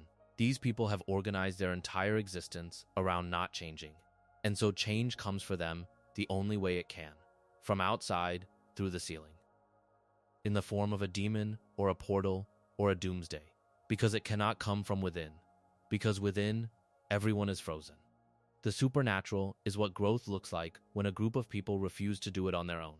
It has to be forced on them again and again by the cosmos. The show makes this completely literal in its final act. And the move is so on the nose that it is easy to miss how perfect it is. In the last season, the park is launched into space. Not metaphorically. The entire park, the house, and the grounds, and everyone in it, is sent off the earth and into the void, where it drifts, untethered, cut loose from the planet, floating through the dark. The show even renamed itself for that season to mark the shift. And think about what that externalizes. The park was always a place adrift, always outside of normal time, always a holding pattern floating free of the ordinary forward motion of life. The final season just made the metaphor visible by actually cutting the cord and letting the place float. The waiting room became a literal object adrift in space, which is what it had been, emotionally, the entire time. And the resolution of the whole series turns on the park finally coming home. After everything, after the battle, after Pops, the park returns to Earth, having been gone for 3 years. And it is only then, only once the drifting is over and the place is finally anchored back to the ground, that everyone grows up. That is when they leave. That is when Mordecai becomes a painter, and Rigby marries Eileen, and Benson inherits the park, and the crew scatters into the separate, forward-moving adult lives they had been avoiding for the entire run of the show. The waiting room finally empties. The holding pattern finally breaks. The people who could not grow up on their own, who had to be launched into space and put through the end of the universe to be pried loose, finally come back down to Earth, and at last, become the adults they were always afraid to become. The park let go of them. Or they let go of the park. In the end, it is the same thing. There is one character in the park who makes the entire argument of this video literal. So literal that the show eventually had to stop and admit it. His name is Thomas. He shows up at the start of the 4th season as the park intern, a young goat who does the chores nobody else will do, who is pranked relentlessly by Muscle Man and barely acknowledged by anyone else, who fades so completely into the background that for 2 whole seasons, he is less a character than a piece of furniture that occasionally speaks. He is the most ordinary presence on a show full of immortal yetis and lollipop men. He is, in every visible way, nobody, and then, in a season 6 special built entirely around him, the show pulls the floor out. Thomas is not his name. His name is Nikolai. He was born in Kiev, abandoned as an infant, and raised by a foreign intelligence service to be an agent. And every single thing the park ever saw was a cover. He was placed there to find out what made the place worth anything, as the opening move in a plan to steal the whole park out from under everyone in it. The pranks he absorbed without complaint, the chores, the years of being treated as the least important person in any room, none of it touched him, because none of it was real. The mother he kept stepping away to phone, the worried calls about whether he was doing a good enough job, were not calls to a mother at all. They were calls to his handlers. The mother who once appeared in person turned out to be a machine he was operating from inside a costume. He built a person out of nothing and wore it for 2 years, and it held. Because nobody in the park ever looked closely enough to see a seam. That is the cruel engine of it. The disguise did not work in spite of how the park treated him. It worked because of how the park treated him. A spy could not have asked for a better cover than to be the intern nobody respects, because an intern nobody respects is an intern nobody watches. The crew handed him perfect invisibility by deciding he was beneath notice, and he used the gift exactly as it was designed to be used.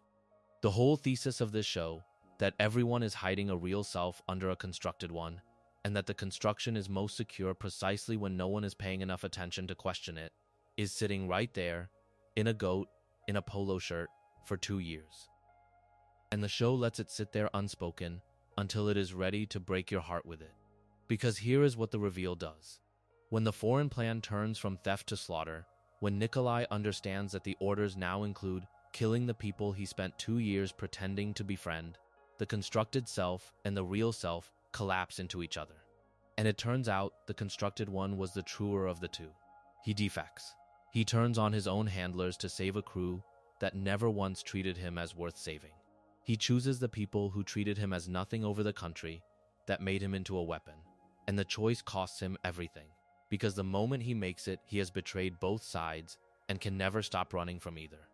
He returns to the park exactly once to say goodbye, and the friends he is leaving forever tell him that whatever his real name turns out to be, to them he will always be Thomas. The fake name, the disguise, the person he invented to fool them, is the only part of him they ever loved, and it is the only part of himself he gets to keep. The wall was the man. The man was the wall. And he had to leave the only people he ever cared about in order to finally take it off. Once you start seeing the walls, you start seeing what the show does with them. And the show does something very strange and very consistent.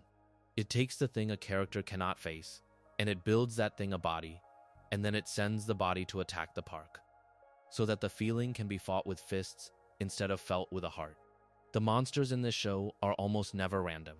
They are the inner lives of the characters, evicted from the inside and given muscles. The clearest case is the one attached to the saddest character.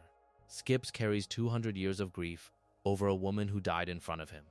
And the show could have left that grief where grief usually lives, somewhere private and unspoken. Instead, it gave the grief a name and a face and a schedule.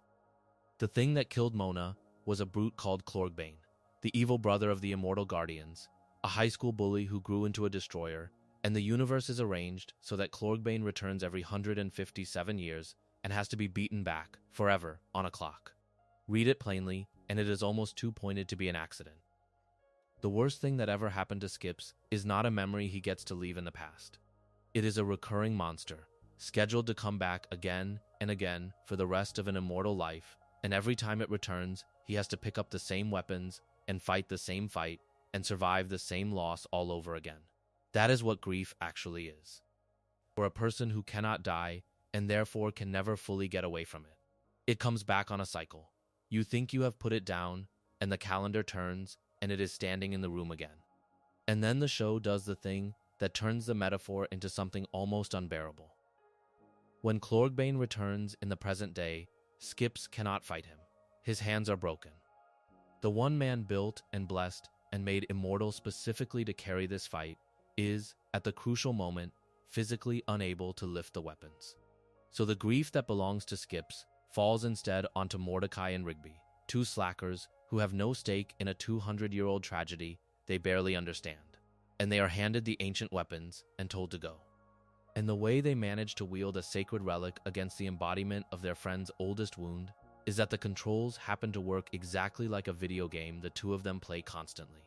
They fight a cosmic monster made of someone else's mourning, using the reflexes they built goofing off on a couch. The show frames it as a triumph, a big loud victory with a satisfying noise at the end. But sit with what it is underneath. A man's grief grew so heavy and so old that he physically could not carry it anymore, and the only way it got carried at all was for his friends to pick it up for him and beat it down together by treating it, for a few minutes, as a game they already knew how to win. This is the engine. This is what the show runs on. Anger, fear, ego, regret, the fear of being measured, the fear of being left. None of these characters can sit alone in a room and face the feeling directly, so the show externalizes it for them. The feeling becomes a giant, the giant attacks the park, and the giant gets defeated by the group, because the group is the only setting in which any of these people can confront anything at all. They cannot look inward. They can only gang up on a monster. And so the show keeps handing them monsters to gang up on, and every defeated monster is a feeling that got processed the only way these characters know how to process anything, which is loudly, physically, and together, with a triumphant fist in the air, standing in for the quiet conversation none of them are able to have. It scales all the way up.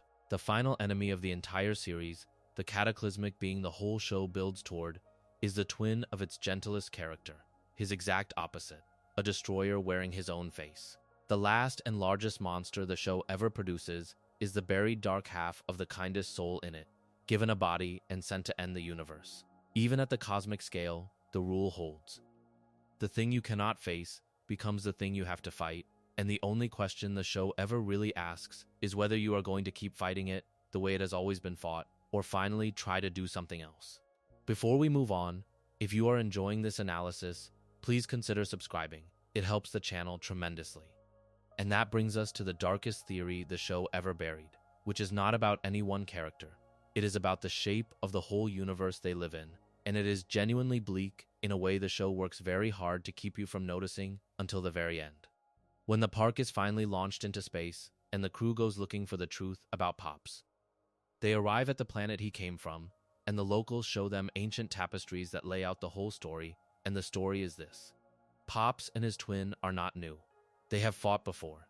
They have fought, in fact, countless times, across countless versions of the universe, and the fight has never once ended in a victory.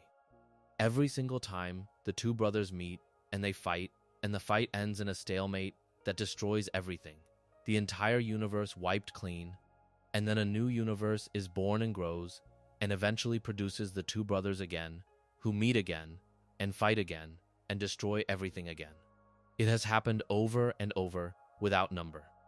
A being they meet out in the dark says it as plainly as it can be said, that many universes have come and gone, that this is simply the natural order of things, that theirs lasted longer than most, but is now going to end the way they all end. The universe, their lives, the park, all of it, erased to make room for the next attempt. Sit with what that does to everything you have just spent 2 hours thinking about. Every wall these characters built, every wound they carried, every small hard-won inch of growth, Rigby finally finishing school, Mordecai finally taking a shot, Benson finally softening, Skips finally telling his story, all of it has happened before. Some version of it has happened 1,000 times, 1,000,000 times, in 1,000,000 dead universes that no longer exist. And every one of those versions ended the same way, with the brothers fighting and the whole thing wiped to nothing. The park is not just a holding pattern within one lifetime. The entire universe is a holding pattern, a loop that runs and resets and runs again. And the characters are not only avoiding growth inside their own small lives, they are trapped inside a cosmos that has never, not once, been allowed to keep anything it made. The reset is the ultimate version of the wall. It is existence itself refusing to move forward, doomed to fight the same fight and lose it the same way, and start over, forever. And the show makes the horror precise. When the final battle comes, the Destroyer turns on a beam that erases reality, and the erasing is not abstract. Muscle Man and High Five Ghost are caught in the beam, and the last thing the two of them do before they are deleted from existence is tell one more of their dumb jokes, the same running joke they have told for 8 years, delivered straight into oblivion. Then the planet is erased. Then everyone still on it is gone. The whole cast, deleted, the way they have always been deleted, the way the tapestries promised they would be. But this time, something is different, and the thing that is different is so small and so strange that it is easy to miss how much weight it is carrying. At some point, long before any of this, the crew had recorded their own lives. They had commissioned a box set of all their adventures, a physical record of everything they had ever done together. And Rigby had taken it and buried it in the ground. And when the universe resets, when reality starts over and recreates the very first day of the show all over again, that buried recording is the one thing the reset cannot reach. It survives. And because it survives, Rigby digs it up and watches it. And watching it, he remembers. He remembers that all of this has happened before. He is the one character who looks at the loop from inside it and recognizes it as a loop. And that recognition is the crack that finally lets them break it. Think about what the show is actually saying here. In a universe designed to erase everything and remember nothing, the single thing that defeats the erasure, the only object that carries memory across the end of the world, is a recording. A tape. A box set of their own story, kept safe in the dirt while the cosmos burned down and started over. Memory, written down and buried and survived, is the thing that finally breaks the cycle that pure fighting never could. And the breaking, when it comes, is not a punch. Mordecai and Rigby get back to the moment of the final fight, and Pops, who has watched himself destroy the universe an endless number of times by meeting his brother's fist with his own, finally understands that the punch is the loop. The punch is the thing that resets everything. Every previous version of himself chose to fight, and every previous universe died of it. So he does the one thing no version of him has ever done. He does not throw the punch. He takes hold of his brother, the Destroyer wearing his own face, and he holds him, and for a few seconds the Destroyer hesitates, and in those few seconds Pops carries them both into the sun. He gives up his own life to end the fight without ending the universe. And because he refused, at last, to fight the way it had always been fought, everything the beam erased comes back. The cast returns. The park returns. The loop, for the first time in the history of all those dead universes, does not reset. It simply ends, and lets what comes after it survive. That is the dark theory underneath the cartoon, and it is also, quietly, the most hopeful thing the show ever says. Existence is a wall. The universe is a holding pattern. Everyone and everything is trapped in a cycle of building the same defenses, and fighting the same fight, and losing the same way, and forgetting it all, and starting over. And the way out is not to win the fight. Nobody has ever won the fight. The way out is to stop throwing the punch, and to have kept a record, somewhere safe, of who you were and what you loved, so that when the world starts over, someone can dig it up and remember and choose, this time, to do something different. It is fitting, then, that the show ends by doing the one thing it spent 7 seasons refusing to do. It makes them move. For most of its run, the park is a fixed point, a place you cannot leave, an orbit nobody escapes. And then, in the final stretch, a dome comes down over the whole park and turns it into a ship. And the ship is fired off the surface of the Earth and out into space, and the place that was the entire world of the show is suddenly a tiny capsule drifting through a galaxy. It happens to parks all over the planet at once, a detail the show tosses off in a montage of news reports. Parks lifting off in front of famous landmarks around the globe, as if the whole idea of the comfortable fixed place is being evicted from existence everywhere, all at the same time. The waiting room does not just get left behind. It gets launched. And watch who takes it hardest. It is Benson. Of course, it is Benson.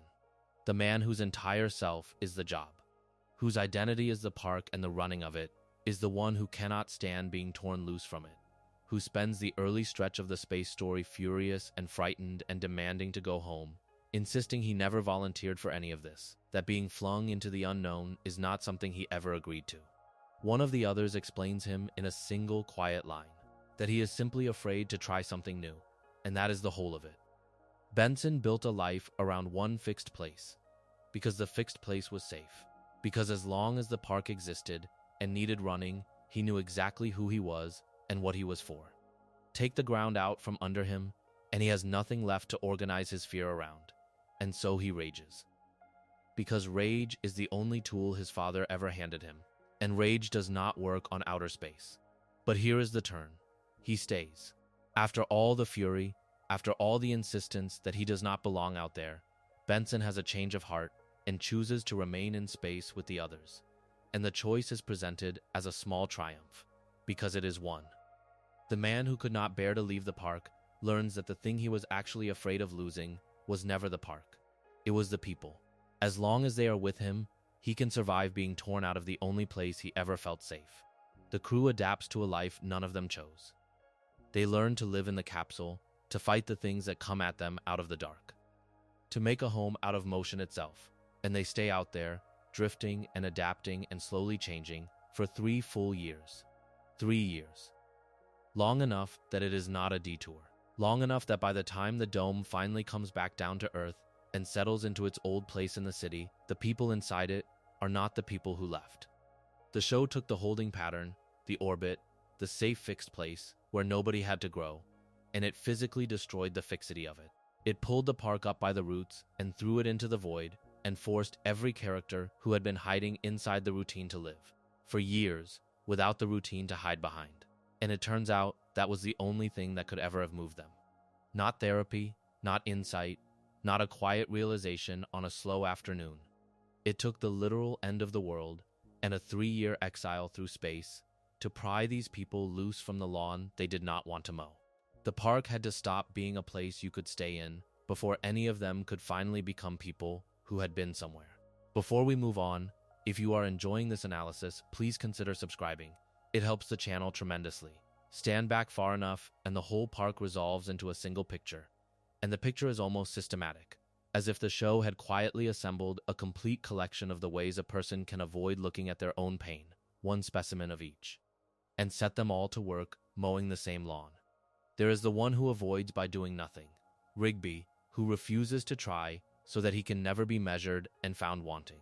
There is the one who avoids by hesitating, Mordecai, who never takes the shot so that he never has to live with having missed it. There is the one who avoids by shouting, Benson, who learned as a frightened, quiet child that volume is how you keep the world from running you over. There is the one who avoids by performing, Muscle Man, who built a loud, invincible character to stand in front of a soft, frightened man, so that nobody, including the man himself, would ever have to meet the person underneath. There is the one who avoids by vanishing, High Five Ghost, so quiet and so agreeable and so determined to have no problems of his own that he has nearly faded out of his own show.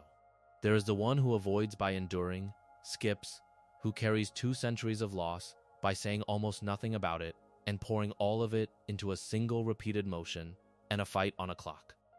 And there is the one who came from outside and avoided by pretending, Thomas, who wore an entire invented person because the invented person was safer than being known.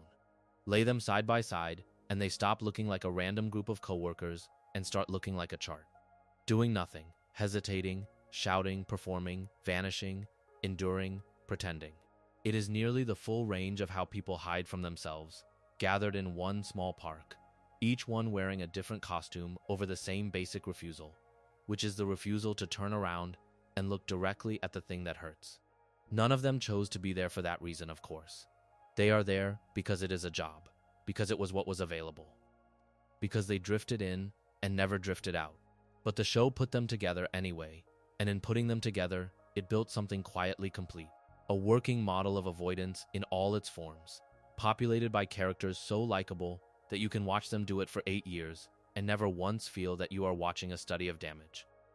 And the thing that holds the whole chart together, the only figure who does not belong on it at all, is the one in the middle who never learned to hide. Pops has no costume, no defense, no wall, because nobody ever taught him to build one. He is the single exception in a cast otherwise made entirely of exceptions. The one person with nothing to protect, because he was never given the wound the others are all guarding. And it is not an accident that he is the one who breaks the cycle. A park full of people who survive by avoiding themselves could never have ended the loop, because ending the loop required someone who could walk straight up to the thing everyone else spends a whole life running from. The destroyer, the dark twin, the buried half, and instead of fighting it, hold it. Only the one with no wall could do the one thing none of the others could. The collection of defenses needed, at its very center, a single soul with no defense at all. And that is the one the show quietly, patiently built the entire universe around. Before we move on, if you are enjoying this analysis, please consider subscribing. It helps the channel tremendously. There is one last thing to say, and it is about the show itself, about the way it is made, because the most remarkable fact in all of this is not any single character's hidden wound. It is that the show hid all of them in plain sight for 8 years, and almost nobody noticed, and the way it pulled that off is the same reason you are listening to this right now, half asleep, in the dark. When J.G. Quintel built this show, he made a specific and unusual choice about how it should sound. Most cartoons are loud. The voices are big and broad and pitched up, performances designed to grab a child's attention and hold it by force. Quintel wanted the opposite. He wanted the characters to sound like real people actually talking, conversational, natural, quiet, not cartoony. He said, in effect, that he wanted the show to be something an adult could comfortably listen to, in contrast to most cartoons, which can be genuinely hard for a grown person to sit through because they are always shouting. And to get that sound, the cast did something most animated shows do not do. They recorded together, in the same room, as an ensemble, all at once, so that the dialogue would overlap and breathe and sound like a real conversation between people who actually know each other, instead of separate lines stitched together in isolation. The result is a show with a voice unlike almost any other cartoon, a show that talks to you the way a calm friend talks to you, at a normal volume, without ever raising its voice. Now think about what that quiet made possible. The same restraint that makes the show easy to listen to is exactly the restraint that let it bury everything we have talked about under the surface. It never raises its voice to tell you how to feel. When Skips reveals 200 years of grief, the show does not swell the music and push in on his face and signal to you that this is the sad part. It lets him tell the story plainly, and then it has him put the locket away and go back to work, and it moves on, because that is what the man would do. When Benson's whole personality turns out to be a survival strategy his father installed in a frightened, quiet child, the show does not stop and underline it. It is the punchline to a comedy episode about yelling. When Mr. Maillard weeps at the sky for the son he raised to die, the show gives it a few seconds and lets it pass. The show is constantly, quietly, carrying enormous weight, and it never once strains to show you how heavy the load is. It just sets the weight down gently inside a joke and trusts that whoever is calm enough to feel it will, and that is the same quality, exactly the same one. That makes this show the thing people put on to fall asleep to. It does not jolt you. It does not perform its emotions at you. It does not spike and shout and demand. It moves at the pace of a person thinking out loud, at a volume meant for a quiet room, and it lets the hardest things in it live underneath the surface, available but never insisted upon, there for anyone patient enough, or tired enough, or half asleep enough to sink down to them. The way the show was built and the way you are using it right now are the same instinct. A quiet voice, in a dark room, carrying something heavier than its tone would ever let on. That is the show. That is also, in a sense, a calm voice describing enormous things gently enough that you can drift off in the middle of them and still, somehow, take them in.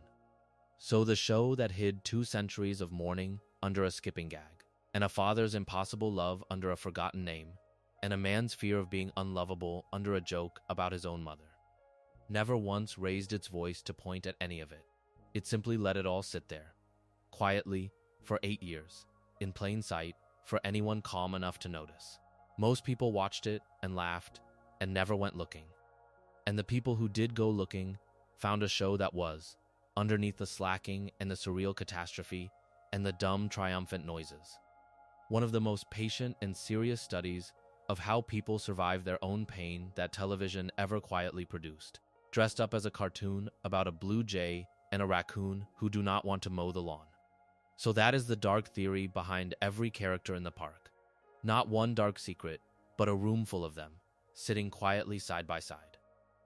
A raccoon who will not try, a blue jay who will not leap, a gumball machine who learned to roar, a green man who built a louder man to live inside, a ghost who learned to take up no space at all, a yeti carrying 200 years of a grief he turns into a daily walk, an intern who was a whole invented person, and at the center of all of it, the one soul who was never taught to defend himself, and who saved everyone precisely because of it. They spend their days avoiding a lawn and avoiding themselves, held in a gentle orbit by a routine that asks nothing of them, and the show never once raises its voice to tell you that this is what you are watching. It just lets them be funny, and lets them be kind to each other, and lets the weight sit underneath, available to anyone quiet enough to feel it. And maybe that is the right note to drift off on. That underneath even the silliest, most surreal little show about 2 friends who do not want to work, there can be something patient and true about how people get through their lives, carrying things too heavy to look at directly, building whatever walls they need in order to keep standing, and saved. In the end, not by winning any fight, but by the few people who stay close enough to help them carry it. The park is still there. The lawn still does not get mowed.